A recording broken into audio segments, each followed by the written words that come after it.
आप देख रहे हैं लोकोत्तर न्यूज और मैं हूं आपके साथ हर्षिता।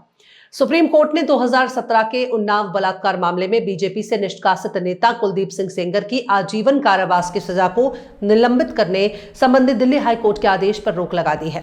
सुप्रीम कोर्ट ने दिल्ली हाईकोर्ट के फैसले को चुनौती देने वाली सीबीआई की याचिका पर बीजेपी से निष्कासित नेता कुलदीप सेंगर को नोटिस भेजा है। सुप्रीम कोर्ट ने कहा कि उन्नाव बलात्कार मामले में दोषी कुलदीप सेंगर को दिल्ली हाईकोर्ट के 23 दिसंबर के आदेश के बाद हिरासत में रिहा नहीं किया जाएगा। सुप्रीम कोर्ट ने कहा कि सेंगर मामले पर दिल्ली हाईकोर्ट के आदेश को चुनौती देने वाली सीबीआई की याचिका में विचारणीय अहम कानूनी प्रश्न है। पीड़िता की बहन ने पत्रकारों से बातचीत में कहा कि हमारी भाई और परिवार को सुरक्षा दी जाए। मेरे बहन की झूठी रिकॉर्डिंग बनाई जा रही है। ये लोग कुछ भी कर रहे हैं। ये लोग बाहुबली हैं और इनसे हमारे परिवार को खतरा है। बच्ची जो थी और इसका परिवार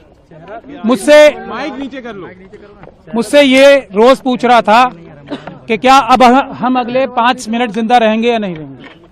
अब कम से कम मैं इन्हें ये बता सकता हूं कि आपके पास अभी बहुत छोटी सी रिलीफ मिली है।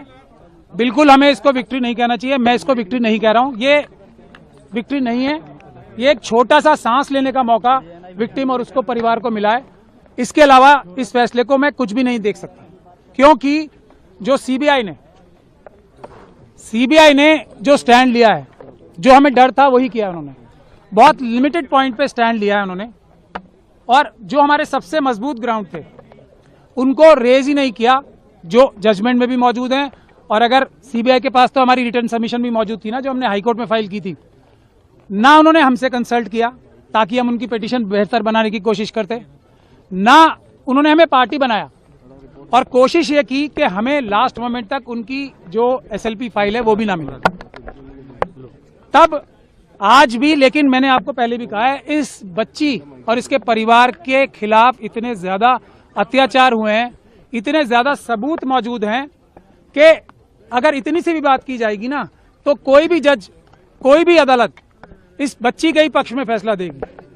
और इसीलिए इस जजमेंट को हम क्रिटिसाइज कर रहे थे कि ये जो दिल्ली हाईकोर्ट की जजमेंट थी वो इतनी महान दयालुता जो दिखाई थी इस कॉन्विक्ट को, कुलदीप सिंह सेंगर को, जिसको मैं बोलता हूँ एप्स्टीन गैंग के मेंबर हैं, वो इंडियन एप्स्टीन गैंग के मेंबर हैं, उनके साथ बहुत बड़ा गैंग भी है। और आज आप लोगों ने अंदर भी देख लिया होगा कि हम लोगों की संख्या इतनी सी थी उन लोगों की संख्या के आगे, और हमें दोनों तरफ से मुकाबला करना पड़ रहा था, इस तरफ से भी और उस तरफ से भी।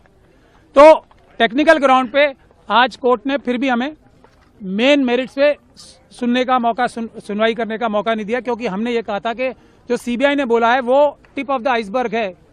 हमारे पास अभी मेजर पोर्शन है जिसमें ये पब्लिक सर्वेंट की बात तो बहुत छोटी है ना।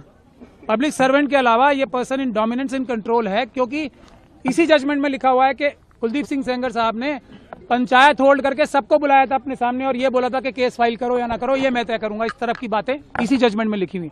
तो हमें ये भी बोलने का मौका नहीं मिला।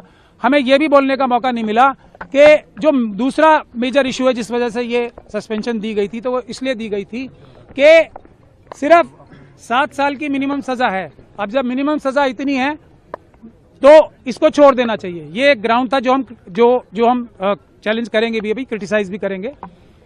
जो हाईकोर्ट से रिलीफ मिली थी एक्यूज्ड को, तो उसमें अभी आज सुप्रीम कोर्ट को मैं धन्यवाद देना चाहूँगा। पीड़िता धन्यवाद देना चाहती है। पूरी देश की संवेदना सुनी सुप्रीम कोर्ट, और अभी उस ऑर्डर पे स्टे लग गया है और सुप्रीम कोर्ट सख्त आवाज में ये आदेश दे दिया है निचली कोर्टों में कि अभी किसी भी मामले में उस अपराधी को जेल से बाहर नहीं निकाला जाएगा। और जो ये ऑर्डर है उस